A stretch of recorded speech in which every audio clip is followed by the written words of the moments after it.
Hi అండి. మనం ఏదైనా లోలో ఉన్నప్పుడు ఏదైనా థియేటర్కి వెళ్ళి సినిమా చూస్తే చాలా హ్యాపీ ఫీల్ అవుతాం కదా.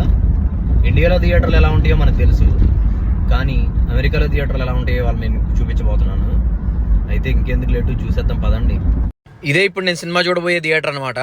ఎప్పుడో పాత ఓల్డ్ థియేటర్, కానీ చాలా బాగుంది. ఇప్పుడు నేను చూడబోయే సినిమా పేరేంటో తెలుసా? Game changer. మన ఇండియాలో కంటే అమెరికాలో ఒక రోజు ముందే సినిమా రిలీజ్ అయిద్దని తెలుసు, కానీ యూట్యూబ్ లో 4 రోజుల ముందు నుంచే గేమ్ చేంజర్ పబ్లిక్ టాక్ నడుస్తుంది. అది ఎలాగో నాకు కూడా తెలియదు. థియేటర్ లోపల చూపిస్తా చూడండి. మనం కావాలంటే ఆన్లైన్ లో బుక్ చేసుకోవచ్చు, లేకపోతే ఇక్కడ నుంచి మనం టికెట్లు బుక్ చేసుకోవచ్చు. పాప్కార్న్, కూల్ డ్రింక్లు ఏమన్నా కావాలనుకుంటే ఇక్కడ కొనుక్కొని నవ్వటమేనమాట. థియేటర్ లో కూర్చొని అక్కడ ఫ్రిడ్జ్ లో కనిపిస్తున్నాయి బీర్లు అనమాట. ఇక్కడ బీర్లు కూడా దొరుకుతాయి థియేటర్ లో. పిల్లలను తీసుకొచ్చినప్పుడు ఏడిపిస్తే ఆడుకోవడానికి గేమ్స్ కూడా పెట్టారు చూడండి. మీకు చూపించిన ఈ థియేటర్ లో మొత్తం 20 స్క్రీన్లు ఉన్నాయి. మనుషులు ఉన్నా లేకపోయినా ఆడుతానే ఉంటాయి అనమాట. నేను గేమ్ చేంజర్ చూడబోయే స్క్రీన్ ఇదే అనమాట. స్క్రీన్లు ఇంతే ఉంటాయి, చిన్నగా తప్పదు. అదొక చిన్న రిక్వెస్ట్ అండి, రిలీజ్ సినిమాలకు వెళ్ళండి, కానీ చిన్నపిల్లల్ని మాత్రం తీసుకెళ్ళొద్దు.